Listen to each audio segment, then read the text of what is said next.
Hey guys, just jumping in here for a quick update on what today's podcast is going to be. Karl Allen-Muncey of Zen Motorcycle Maintenance. We had the chance to talk up in Canada, Picton, Canada that is, for MotoCraft, the first of its kind at its location, where we were able to see the sights and sounds and have a good time. So check this episode out. He is a gentleman and a scholar. We had a good chat, and a lot of these are going to be short that I'm releasing over the next couple days. I'll probably just dump them all out because we were moving quick. So this is a dump them out. But I'll try to throw this introduction into the next couple videos just so you have a little more context running into it. But they're all going to be based around MotoCraft. It was all at location, so enjoy.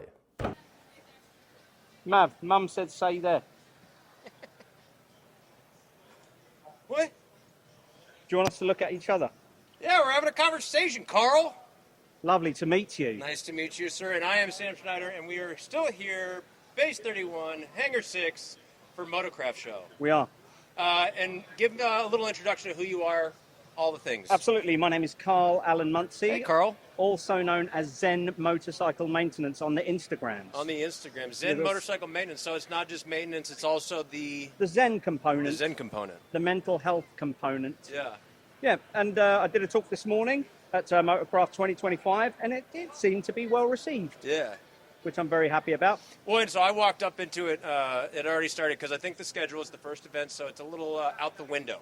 It was, yeah. But you have facts, you have figures, you're rolling through slides. Yes. Yeah, and I mean, a big component of it is the fact that it's just research I've done myself. I'm not a medical professional. Yeah. I'm a motorcyclist that has mental health problems. I have mental health. Hey, and I we all ride, got and that. it helps with it. Yeah. Some of us are healthier than others. Absolutely. Well, or more aware of some of the components or coping mechanisms, or I mean, motorcycling is probably one of the healthier coping mechanisms you can have for your mental health. Yeah. And so you kind of found the through line that motorcycles and maintenance and Zen all kind of come together. Absolutely. I mean, ultimately, when you ride a motorcycle, we all know that we feel better when we ride motorcycles. The beautiful thing, though, is now that there's science to back it up. You know, whether, it's the fact that we get adrenaline or dopamine and all of these brain chemicals that help us, or the fact that just being social in some of our riding motorcycles and activities, like, I don't know, like getting together for a meetup or going for a group ride or being a part of like Flying Squirrel, these motorcycle clubs, all of that stuff actually helps stem off things like Parkinson's and dementia, like oxytocin. All of the things, yes. All of the things. Let's go with more. Cortisol. Yeah. Riding lowers your cortisol levels. That was slide 6, guys. I was there. Our primary stress hormone. Yeah. There's a bunch of really beautiful reasons to ride. Well, where are you coming from? Right, today? Today. Where were you sleeping last night, specific to, where's home? I was sleeping in a very lovely tent about 300 meters that way. Okay, well, before you came to the tent, where were you? Before that, I was Where's home? Kitchener, Ontario, but originally from London, England. Okay, so Canada is home. Canada is home. The question behind the question, what they've come together and put here, the MotoCraft Show, the Flying Squirrels, as they've done, this doesn't exist in Canada in this form, like a big festival, big kind of rallying. This is phenomenal. Yeah. Like, honestly, like if you go to any motorcycle event, like one of the big motorcycle shows in Canada, they're all the same. And as much as we love them... Well, and I'm only 2 days into Canada. What is one of those shows like? Just a little more rudimentary? Let's say they're a little bit more traditional. Okay. And they're not so diverse in terms of the actual culture behind of it, right? So I think a lot of it has just stemmed from the same type of shows, the same format year after year. And they've grown to a sizable... size where they're consistent and they replicate it well year after year. But this is exceptionally new and unique, right? In terms of the custom builds you've got here, there's genuinely some arts and culture interwoven into the event itself. It's an incredible celebration of all things motorcycle culture. You've got the Wall of Death outside. You know, it's a great place to meet up with fellow motorcyclists. Well, and even having the chance to see your little panel discussion this morning, they're not just having bikes on display, but then they're having the builders talk about them and talk specifics. So I think that's also a unique experience for what this is as well. That's exactly it, right? They're tapping into all different facets of the motorcycle market, which is incredible. There's a whole ton of female riders here, which is so beautiful to see.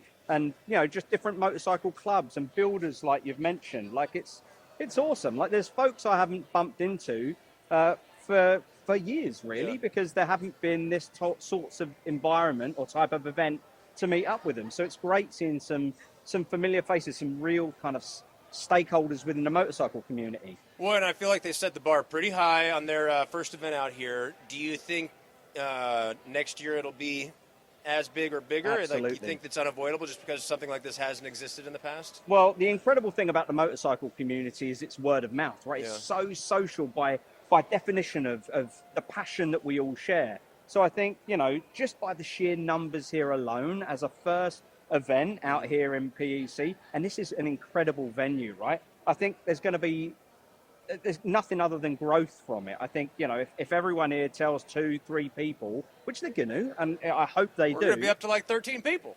It's going to be a bigger event. Absolutely. No, I agree. And I think they've done a great job thus far. And I'm excited to come back and continue to explore Canada. My brief time coming up from Michigan to Toronto, and then Toronto over here, I stopped at the Flying Squirrel headquarters. What a great venue that is. Well, Toronto itself, I know of Toronto. I know it exists, but I didn't have a contextual experience for size, scale, and scope. Yeah. It's huge. Massive. And sprawling. 15 million GTA. Yeah. Which is not Grand Theft Auto, I learned. No, and it's a great city. Yeah. But I think one of the big benefits of the event being located where it is, it's first of all, it's a destination. You've got the option to ride here, which is phenomenal. Just seeing the amount of bikes parked up outside alone is insane. But also, respectfully, there's a lot of events that happen in Toronto. So I think, when this event was put on, although it was incredibly well attended, it's one of a number of events. Out here in Prince Edward County, base 31, you can see the amount of people that are here. It's truly unique to the environment, right? And I think you can see that by the amount of people that are supporting the event and coming out. I genuinely hope it does nothing but succeed and grow. Well, and educate me a little bit on what, as a Canadian currently for you, your riding season. You're looking at 6 months. You're looking at if you're lucky. If you're lucky.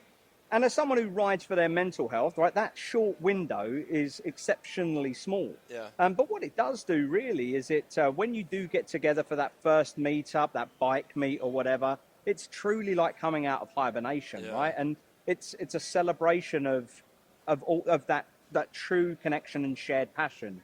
So sure, it's tough during the down season. Absolutely, it is. I'm not going to lie to you and say it isn't. Well, Michigan, you're used to some cold, right? I'm from Florida. Oh, gee, I should have guessed. Bro, no, I've had my time in the cold, but once I get there, I do my job and I FO. Yeah. And when I go fair. visit lovely places like your home turf, not London specifically, but Canada, I ask people like, oh yeah. So what do you do during the winter? They go, oh, we get ready for the summer. And I go, and that's it. There's a lot, and it does. I kid, guys. It's great here. The summers are incredible. It breeds some different activities, right? There's a lot of winter socializing that goes on hockey, here. I hear hockey's big up here. I've not heard of it. No. I'll show you later. We can out in the parking lot. Ice sticks. You're referring to ice sticks. Slappies. Yes. Yeah. That football I'm and working ice. on my fine flow right Oh, now. I hear going to flow's get a big attacked part by a of it. tiny dog. That played out great. That guy's terrified. That guy showed him what's up, and that is the dynamic. Tiny dog's going to attack. Yeah. Well, given that you kind of, and I don't know this to be true because I've just met you. Sure. Is Zen Motorcycle? Is this your business? Is this your main? No, sadly not. As much as I would love it, motorcycles don't pay my bills. Okay. But no, I honestly I share a lot of stuff online from my own kind of work, my own interest and passion. I do some mechanic stuff, but I mostly work in marketing, technology, businesses, some investment stuff.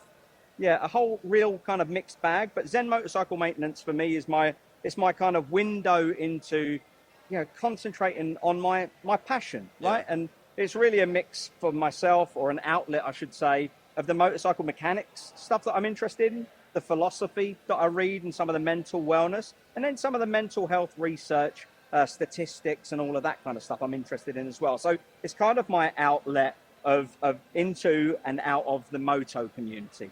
Well, and as I'm sure it's true, what type of adversity put you on the path to a mental health direction, looking for that insight into self. Like, what sent you down that route, man? I lost everything, man. Yeah. And truthfully, I did. And like a lot of, I don't know, adults do, I was going through some big transitionary periods. I was going through a divorce. I had some custody issues. I didn't have work. There was COVID going on. Yeah. There was a lot of stuff going on in my world, and my identity was kind of wrapped up in some of that stuff. And I really needed an outlet, and honestly, a healthy outlet to kind of concentrate on, right? I had a lot of stuff going on out here. I needed to do some work and look in here. So really, my kind of foray into motorcycles, and specifically the research, came out of the fact that I started riding motorcycles and feeling better. And I wanted to know why. So I started doing a lot more kind of looking into it, and it kind of coincided with me reading a lot more philosophy, which is something I've always been interested in, moto camping, which is something I've always enjoyed. And like collectively, these things were genuinely not necessarily making me just making me feel better, but they were putting me on a path of personal growth. And I was seeing some genuine benefits from it. You know, I was drinking less, I was watching TV less, I was enjoying the journey of self-improvement. And honestly, it's been awesome. It's been motorcycles, metaphor intended, really have been a part of my journey, right? 2 wheels to freedom. Oh, I think I'll make a t-shirt. Yeah, please do. That sounds lovely. Somebody's probably licensed it, but that's it. Sure. Well, that's fantastic. I won't steal too much more of your time, but just to leave our friends at home with a little takeaway from Zen Motorcycle Mechanic, Yep. What is something that, while you do the self-improvement, while you're on your path, sometimes we take a left, sometimes we take a right, what brings you back? Well, we live in a really interesting time. I think social media distracts us a lot, and I think some of that is intentional. I think society is very busy. There's so much going on. But the thing to always remember is you are on this journey, right? You yourself are on this journey. You are here for a very finite period of time. And I want to use the words, you have to be selfish. You have to invest in yourself. You have to be aware of your own journey in your finite period of time. So take that time seriously and invest in yourself. Whatever it is, whatever your passion is. For me, it's motorcycles. For me, it's become that personal growth and that kind of meditative reflection on what I've got going on with myself. And I know it's made me a better person. I know it's made me a better father. And I know it's improved my outlook on life. So I will say, be selfish, do some self-reflection, and invest in yourself, because it will make you a better person for others.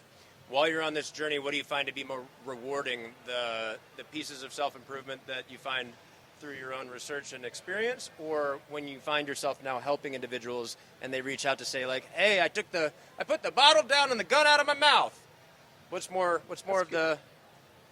Do you know, it's a little bit of a mix. Yeah. I will definitely say that going through this kind of transformative process of looking at my life and being a little bit more kind of aware and intentional about my activities has been unbelievable. A kind of side effect of that, and a side effect of social media, is the incredible stories that people have shared with me, like privately and in direct message, or they may have come across one of my posts and said it really resonated with them and shared some of their story. That blows my mind, and it's never intentional, and it really isn't. I never kind of monopolize or use that information, but the fact that it helps people is great, because truthfully, it's helped me. Right. Like, the fact that I started using social media, part of that was to come out of my own shell and find my own feet and find my own confidence and voice again, to speak kind of publicly, and which is, I'd gone very internal. But to know that it helps other people is a genuinely positive side effect of what I'm doing. At no point do I ever want to be seen as a therapist, or that's not my shtick. The armchair therapist. I can only share my own experiences, and The throttle therapist. that's exactly. I like that. Somebody's probably already got that. That's your other T-shirt. I'll take that. Yeah. No, I think that's great and true, and to have those moments, opportunity of validation along the way just encourages you that you are on the right path, and the changes that come, that's what keeps it exciting. Life is exciting. It is And exciting. also, like, living in that moment. Yeah. Like, stop looking around. Stop paying attention to everything going on. Stop looking at the things. I got my eye on Maverick over here. He's a good, and he's a very busy kid with He's his got a kazoo. I'm looking for kazoos next. I know. They're over there at Long and McQuaid. Cool. Well, I appreciate your time, and I look forward to learning more about you after this event. And Thanks, again, mate. next year I'll see you here. I'll be here. In a bigger, better fashion. I will definitely be here next year. All right. And so, into the camera, where can people find you? Where would you like them to see you? And/or what do you want to give a shit about? Give a shit about yourself, first and foremost. Genuinely, give a shit about yourself. Boundaries, guys. Have safe, comfortable, and very healthy boundaries. You can find me at Instagram.com/Zen Motorcycle Maintenance. I'm very easy to find online. Just Google Karl Allen-Muncey and I will come up. But Zen Motorcycle Maintenance is where you'll find a lot of my mental health content. All right, brother. It's been a appreciate pleasure. your time, and until next time. Thank you. Cut.